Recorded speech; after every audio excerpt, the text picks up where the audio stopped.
Yeah, because otherwise you don't say something like this. You don't say something like Real Madrid is the best or one of the best clubs in the world, if not the best club in the world. You don't say, yes, I like he says here. Let me zoom in a little bit.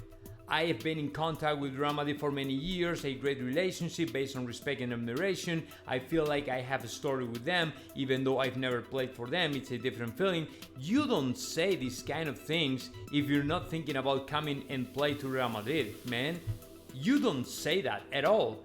The only reason that comes to my mind that pushed me to think that the player really wants to come and take the chance that he didn't last summer, it is just that he has a kind of feeling of urgency about his train might be gone right now. His train, his opportunity, his chance to play in Real Madrid might be gone. And we already told him, man, the train of Real Madrid only passed once, not twice. And right now within Real Madrid, as you know, Pedro, Florentino, the feeling is the same. We don't want Kylian Mbappe anymore. We are not longer interested in Kylian Mbappe because the player missed the chance to play for Real Madrid last summer, and the way he did that, it was even worse. I mean, he probably chose the worst way to say no to Real Madrid, betraying us. Especially that, he was not loyal at all, and Florentino Perez especially, he probably felt really bad for that. He probably felt like betrayed and super sad for not giving the Real Madrid fans and supporters the thing that we wanted the most, which was the signing of Kylian Mbappe. So I don't know, he will probably have to reconsider a lot of things and rethink about it again, but I'm not quite sure Real Madrid will go ahead and try to sign the player, huh? Well, I'm not sure, but let me tell you something, because this is from Mario Cortegana. Mario Cortegana said within Real Madrid might be willing to work together with Kylian Mbappe to clean up his image. As you know, his public image, at least within Real Madrid fans and supporters, we all think the same way. We don't want him anymore in the squad. We are no longer interested in him, right? So if he really wants to play in Real Madrid in the future, he will have to work the things out a lot with the Real Madrid fans, and as soon as possible start to talk, in the best way possible about Real Madrid and the fans and all the stuff, like he did in the New York Times, in order for him to try to gain more acceptation from the Real Madrid side, right? Otherwise, he's done. If Real Madrid fans, if we really feel we don't want the player anymore, it might be so hard for him to be able to go ahead and restart the thing again and restart the interest of Real Madrid again. He will definitely have to do something else aside of the word given. He will have to do something else in order for us to believe he really wants to play in Real Madrid. Otherwise, he's done. Nobody will believe him anymore. Nobody within Real Madrid will trust him anymore. You know what I'm saying? It's not that easy. You cannot bail us down last summer and then 2 months later say, no, I'm changing my mind. Now I think I should have signed for Real Madrid and not take any chance, man. It was a mistake. It doesn't work that way, man. It doesn't work that way. You cannot do that. You have to have a kind of honor code or something. Honors and principles and values and stuff like that. That is way appreciated by the Real Madrid side and fans, man. You cannot do that. You cannot simply just do that and that's it, and people will forget about it. Will not. They will not.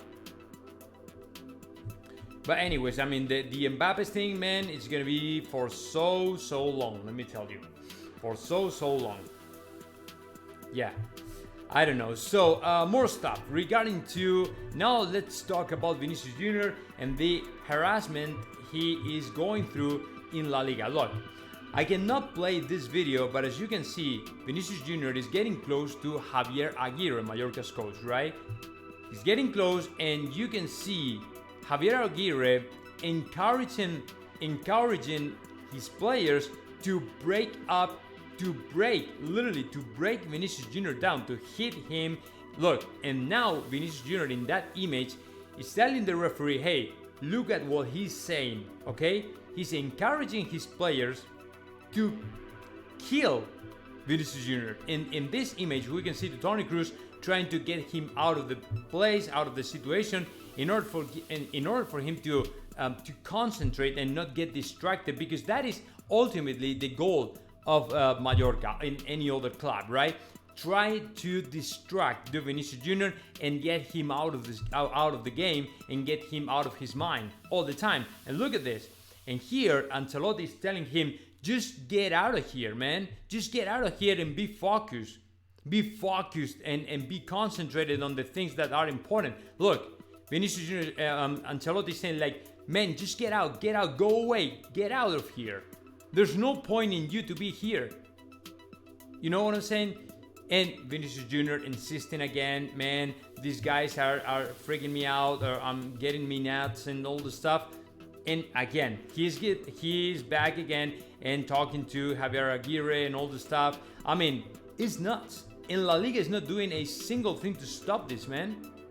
That's the most frustrating for Los Madridistas, because we really think La Liga should get into this thing and try to stop it, because we have to promote the spectacular games, the joy, the happiness, all the stuff, but not this kind of behavior, man.